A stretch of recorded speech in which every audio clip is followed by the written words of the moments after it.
Vous êtes-vous déjà demandé quelle était la meilleure attraction des Walt Disney Studios de Disneyland Paris? Aujourd'hui, en se basant sur des critères subjectifs et objectifs, on va classer ensemble les 11 attractions du parc, de la moins bonne à la meilleure. C'est le deuxième épisode de cette série et vous allez être encore contre moi. Alors c'est parti pour cette nouvelle vidéo, générique.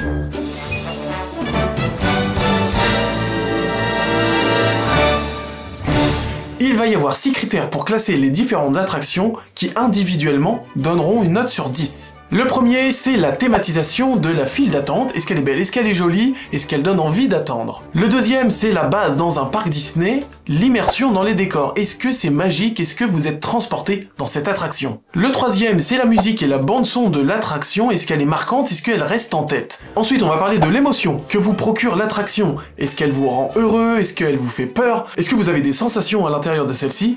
Tout ça, ça rentre dans le package émotion. Attention, accrochez-vous pour celui-là parce qu'il est un peu dur à comprendre, mais une fois que vous l'aurez compris, il est génial. C'est le ratio temps d'attente, temps d'attraction.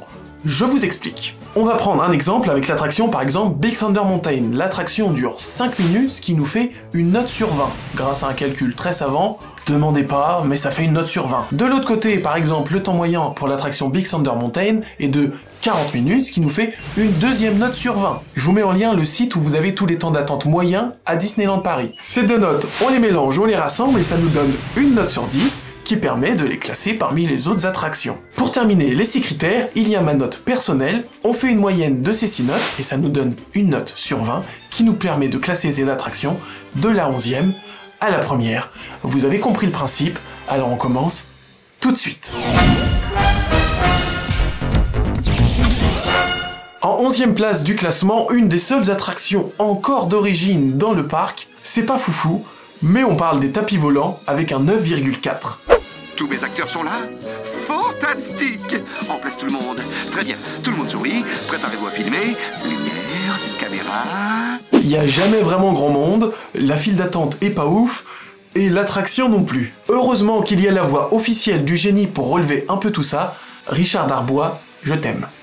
Oh, je vois une quantité impressionnante de prix d'interprétation dans votre avenir. Retravaillons ensemble un de ces jours. Hein. Votre assistant n'a qu'à appeler mon assistant. On se fait un resto. Ciao. En 10e place du classement, une attraction qui tourne. Et vous connaissez mon amour pour les attractions qui tournent. C'est Slinking Dog Zigzag Spin avec un 10,2. Well, all right. Ha, ha, ha. Golly, Bob, howdy. Bark, bark, bark, bark. Yip, yip, yippee. C'est bien pour les enfants, et encore. C'est joliment intégré dans notre Toy Story Playland, mais ça vaut bien sûr pas la version américaine. Mais parlons pas de choses qui fâchent, ça prend la 10e place du classement, et c'est déjà très bien. En 9e place du classement, et de toute façon ça pouvait pas monter bien plus haut, et elle est déjà sauvée par sa durée d'attraction par rapport à son temps d'attente, ce qui en fait la meilleure note du classement sur ce point. Avec un 11 sur 20, on parle de Cars Road Trip. Nom de Dieu! J'espère que vous appréciez mon hommage à la ville phare. Je vais pas m'étendre sur le sujet, on est tous à peu près d'accord sur cette attraction. Cars Road Trip, c'est pas foufou, et encore, heureusement qu'il y a Carsastrophe Canyon pour rectifier le tir. Ça manque d'à peu près tout ce qui fait une bonne attraction Disney. Mais l'avantage, c'est que même avec un parc plein à craquer, vous pouvez être sûr de faire cette attraction sans attendre, tant aller aussi vite que mon portefeuille à la fin du mois. On continue sur une attraction Cars. Ça tourne encore, et pourtant, c'est au-dessus de Cars Road Trip. On parle de Cars 4 roues rallye avec un 12.1. Salut, je m'appelle Martin. Comme Aston Martin, mais sans Aston. C'est réellement rigolo à faire, la file d'attente est chouette et l'ambiance sonore est vraiment au top. C'est forcément dommage que l'attraction soit pas dans un land Cars mieux aimé. L'attraction se retrouve en plein milieu des Walt Disney Studios et même elle se demande ce qu'elle fait là. Mais à faire une fois de temps en temps entre potes, c'est très drôle. Ça fait un bon entraînement pour ton retour en voiture sur le périph' le soir, et ça, merci Disney. pour celle-là, je sais qu'il y en a parmi vous qui vont rouspéter et souffler très fort de sa position dans le classement, mais il fallait bien la mettre quelque part. En 7ème position du classement avec un 12,2, et honnêtement je pouvais pas mettre beaucoup plus, on retrouve Avenger Assemble, Flight Force. Ne traînez pas les amis, on a du pain sur la planche. Friday, continue. Purge et rallume l'unité centrale et les générateurs auxiliaires. Antonin qui est en train de se faire radier de la communauté Disney. Le pack annuel, on le déchire et on me le fait bouffer. Heureusement pour elle, l'attraction est un peu sauvée par sa file d'attente. On va pas se mentir, avec l'animatronics d'Iron Man et l'écran géant, on a quand même un effet waouh. Mais en dehors de ça, le coaster me fait plus mal que mon kiné quand il a passé une mauvaise journée. Niveau visibilité, c'est très sombre, pour pas dire complètement obscur. Et la bande son de l'attraction est aussi remarquable que le dernier son de Crazy Frog. Oh non! C'est dommage parce qu'il y avait beaucoup à faire sur cette attraction. Et je suis vraiment déçu que plus d'ambition n'ait pas été mis sur le projet. Bref, Flight Force c'est 7ème et c'est déjà très bien. Avec 0,1 point de plus que l'attraction Flight Force, la voiture télécommandée Pixar prend la 6ème place du classement avec 12,3 points. 3, 2, 1... La file d'attente en mode circuit racing est vraiment super bien réussie et les différents détails autant à l'extérieur qu'à l'intérieur de la gare d'embarquement font du temps d'attente une vraie expérience à part entière. Et c'est réellement dommage que la durée du tour soit si court. Au moment où on commence enfin à s'amuser avec les sensations, l'attraction est déjà terminée. C'est dommage. RC Racer, c'est la 6ème place. Avant d'attaquer la suite de la vidéo, je vous rappelle que si cette vidéo vous plaît, vous pouvez mettre un pouce en l'air, vous abonner et partager cette vidéo. Merci à tous ceux qui le feront, ça soutient énormément la chaîne. On reprend. On termine la dernière attraction de la zone Toy Story Playland avec un 12,5 sur 20. On embarque avec les petits bonhommes verts vers le ciel avec Toy Soldier Parachute Drop. Bienvenue, recrues. Vous êtes sur le point de faire l'expérience d'un saut en parachute. Comme tout bon soldat, pensez d'abord à la sécurité. La file d'attente est vachement réussie, on se sent réellement réduit à la taille d'un jouet. Ça permet aux plus jeunes d'avoir des vraies premières sensations de chute libre, mais ça permet surtout d'avoir un super point de vue sur l'avancement des travaux des Walt Disney Studios, et ça, c'est le plus important. C'est un petit ride sympa à caser dans votre journée au Walt Disney Studios, et en plus ça vous permet de prendre de la hauteur sans forcément passer par la case Tour de la Terreur. En 4ème place du classement, aux portes du podium, vous allez pouvoir annuler votre abonnement à la salle de sport avec un 13 sur 20, parce que dans l'attraction web, vous allez travailler les triceps et les biceps. J'active le suivi de mouvement. J'assigne les profils de couleurs individualisés. Calibrage des lanceurs de toile. You there, Spider-Man. Ouverte en juillet 2022, elle remplace l'attraction Armageddon les effets spéciaux. L'attraction est vraiment drôle et rafraîchissante, ça fait du bien au Walt Disney Studios. Si vous y allez en groupe, vous allez forcément passer un bon moment. L'attraction est très drôle. Le pré-show est très cool et heureusement parce que ça rattrape un peu la file d'attente de cette attraction qui est un mix de parc à bœufs et de couloirs sans fin qui s'enchaînent de façon labyrinthique en boucle dans une spirale sans fin. Je déteste cette file d'attente. N'appelle pas Monsieur Stark! N'appelle pas Monsieur Stark, j'aurais pas dû crier. Est-ce que tu pourrais l'appeler? Pour conclure, l'attraction est vraiment bien.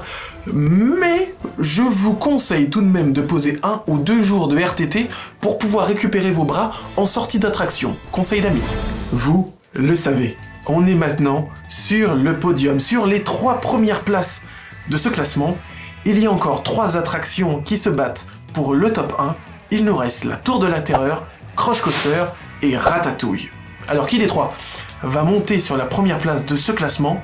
En 3ème position de la meilleure attraction des Walt Disney Studios, on a un 13,1. On part pour le courant est-australien avec Crush Coaster. Hey Squeeze, ils sont là! Excellent! Hi dudes! Oh, il y a qu'une petite bouchée! Cette attraction est autant géniale qu'elle a de défauts. Et quand on regarde ses notes, il y a quelque chose qui saute aux yeux, c'est temps d'attente infernaux. Sans déconner, les gens perdent 2 ans de leur vie juste en faisant la file d'attente. Et je parle même pas de ce hangar d'attente qui rivalise avec les plus gros éleveurs intensifs de bétail tellement on est serré. L'attraction est courte. trop courte. Mais en dehors de ça, c'est un des coasters les plus fun, les plus fluides et les mieux thématisés de Disneyland Paris. On a de vraies sensations et on ressort avec un giga smile. Sauf si on est un enfant de 5 ans et qu'on pensait qu'on allait rencontrer Nemo dans une attraction un peu tranquille. Dans ce cas-là, c'est sûr, vous allez faire une descente d'organes. Crush Coaster, c'est 3e du classement. Alors vous vous demandez sûrement qui de Ratatouille ou de la Tour de la Terreur va prendre la 2e place de ce classement.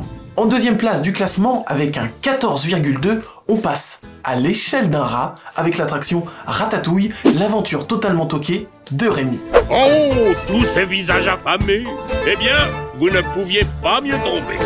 Tout le monde sait que la meilleure cuisine du monde se déguste ici à Paris. C'est très immersif et ça marche très fort pour les enfants. J'avais beaucoup de mal avec cette attraction au départ car elle souffrait beaucoup de la comparaison avec l'attraction Spider-Man du parc Universal Island of Adventures. Mais avec le temps, je commence à lui trouver des qualités. L'ambiance visuelle et sonore est très réussie et les médias de chez Pixar sont toujours très beaux. On a l'impression d'être dans le film. 3 entrecôtes pour la douce. Une à point, une bleue et une saignante. En dehors de quelques passages inintéressants dans la file d'attente, du manque de spontanéité et de subtilité de l'attraction par le moment, ça reste une très belle création, dans laquelle tous vos sens vont être stimulés jusqu'à votre odorat. Pensez à prendre la file Single Rider si vous n'avez pas envie de trop attendre, elle fonctionne très bien. C'est un grand oui pour l'attraction Ratatouille, foncez la faire. Vous l'aurez compris, avec une première place largement méritée, on parle de la Tour de la Terreur de Disneyland Paris.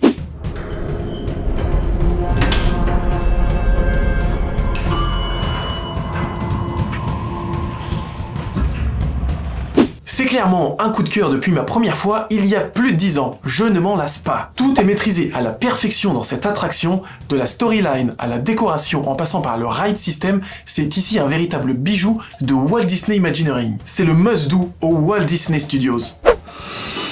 La prochaine fois, vous ne vous en sortirez peut-être pas. Elle va vous faire chuter plus vite que la gravité elle-même, et croyez-moi, la première fois que vous allez monter à l'intérieur, votre slip s'en souviendra. Je ne me lasse pas de la faire et de la refaire, et les chutes aléatoires ont apporté une vraie refaisabilité à l'attraction. Elle se hisse donc avec un 16,3 à la première place de ce classement, sans trop de difficultés. Et je lui envoie un gros cœur, parce que je l'aime d'amour, la Tour de la Terreur. Et toi, c'est quoi ton attraction préférée des Walt Disney Studios? Donne-moi ton classement dans les commentaires de cette vidéo. J'espère que cette vidéo t'a plu, si c'est le cas, n'hésite pas à me le faire savoir dans les commentaires de celle-ci. Et techniquement, il reste encore un parc à Disneyland Paris dont on n'a pas parlé. Je vous rappelle que si cette vidéo vous a plu, vous pouvez mettre un pouce en l'air, vous abonner à la chaîne Quad 9 Coaster et à partager cette vidéo à vos amis. Merci énormément à ceux qui le feront, ça soutient vraiment la chaîne. Vous pouvez me retrouver sur Instagram et TikTok, il y a plus de contenu qu'une vidéo toutes les 2 semaines sur YouTube. Merci à tous et à toutes pour votre fidélité sur cette vidéo, on se retrouve très bientôt pour une prochaine vidéo, prenez soin de vous. A très vite, c'était Antonin pour la chaîne Quad 9 Coaster. Ciao. Squeeze, ils sont là. Sound tracker is ready for launch. Wildest ride in the wilderness. Nothing to worry about, right, fellas? Attention à tous les rangers de l'espace. N'appelle pas Monsieur Stark. Et vos couleurs, immondes cafards!